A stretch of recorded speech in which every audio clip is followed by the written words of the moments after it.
We're here at Workshop 2017 with New Jersey's Teacher of the Year, Amy Andersen. Welcome, Amy. Thank you. Thank you so much. I'm going to get into a couple of things. We've had a nice conversation getting to know each other, but two things. One, how did you feel when you were nominated to be when you were County Teacher of the Year? How did that feel to you?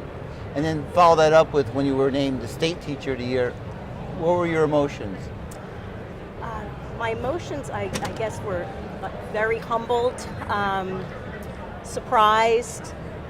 There's a very long process and a lot of work that goes into becoming county teacher and then state teacher. So I think I was really happy for the recognition that my students were going to get, who had been part of that whole process, the recognition that could then go out for ASL and for the deaf community, and just the recognition that it gives to all of the teachers in New Jersey, that here's an award that's recognizing the tremendous amount of work that we do and the way that teachers put their heart into their classrooms and their students, and to have that recognized, I think, is a gift to everybody. Right, and we should explain that you're an American Sign Language teacher. Correct. At what school? Ocean City High School. So that's a different type of teaching. And you didn't think, you were telling me earlier that you didn't think you were ever going to go into teaching, but your first exposure to working with the deaf was through your mother. Correct. So my parents are both educators. My mother worked at the Cape May County Schools for Special Services, and when I was 7, she was a teacher in a cognitively delayed classroom. There was a deaf student that joined the class, so she needed to learn sign language. I'm an only child, so I went everywhere with my parents, and she took me 2 nights a week to a sign language class, and I loved it. I signed all the time. We would learn songs. When I would go to Florida and visit my grandparents, she would make me sign "The Sun Will Come Out Tomorrow" for all of her friends, and that was the first spark, I think. And then I was always interested, but I became very involved with music. So I played the flute and practiced all the time. It was another thing that I loved. By the time I got to high school, I was going to Philadelphia every weekend for private lessons. Woodwind Quintet at the Settlement Music School. I went to Russia for a week with an orchestra, and it just was the next logical step to go on into flute performance. So that's what I did at Indiana University. My teacher was from the London Symphony, so it was an amazing program, very rigorous but tight family feel to it. And while I was there my junior year, I took American Sign Language, and that love all came back from when I was 7. And I was able to start volunteering at Cape May County Schools for Special Services. They had a kindergarten deaf classroom, and I wanted to be there all the time.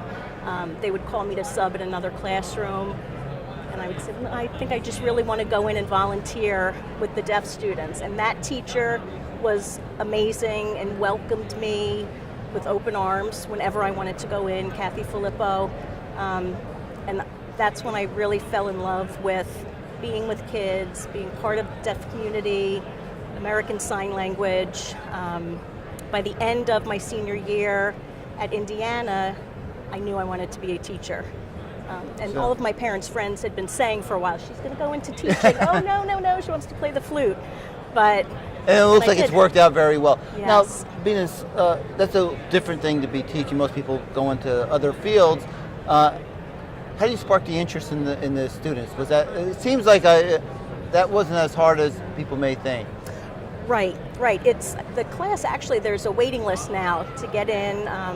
We start with sophomores, so freshmen have to wait till they can take the class. But I think that the evolution of the program has really been student-driven and comes from the interest. So students who fall in love with ASL and become passionate are then immediately sharing it with their friends. So they'll be at theater practice, and they're sitting in the auditorium on a break, and they're have a textbook open and are teaching their friends some of the signs that they've learned.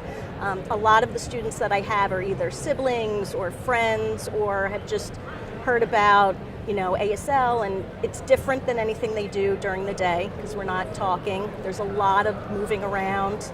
They're interacting with everybody in the room. And I think what I love the most is how connected all of the students feel.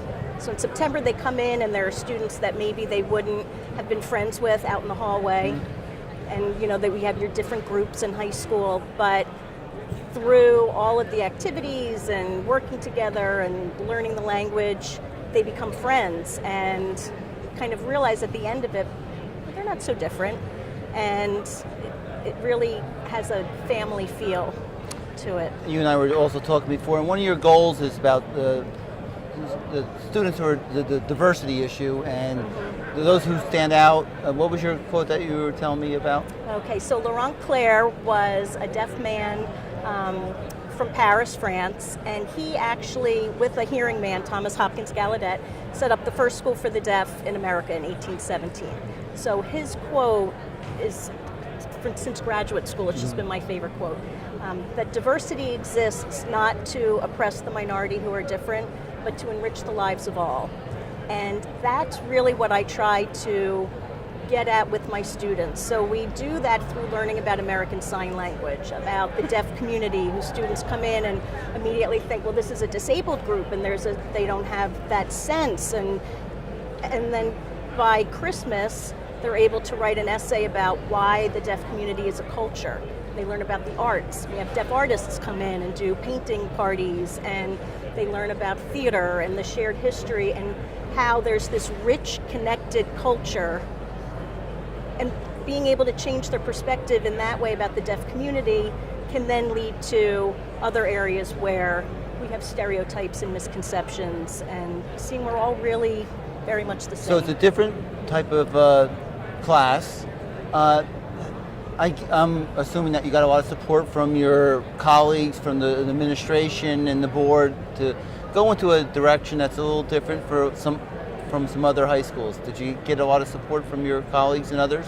Yes, I definitely did. And I always say that this is a connected system of, I would not be here without my students, without the support of my superintendent, of the board. I think in 2004 it was actually a board member who suggested adding ASL to the curriculum. And that year we had 42 students. It was just a small program, kind of seeing how we did. And by the next year there were 138 students signed up. And it's just continued ever since. All of the extra things, all of the things that make the ASL program different or exciting come from the support that I get from the superintendent and the board. Well, I'm glad it's well-deserved support, and I think you'll be representing all the teachers in New Jersey for the next year. That's kind of a big responsibility, but I can tell that you're going to do it well. Thank you. Congratulations. Thank you. It's a big honor. Thank you so much. Amy Andersen, New Jersey's Teacher of the Year.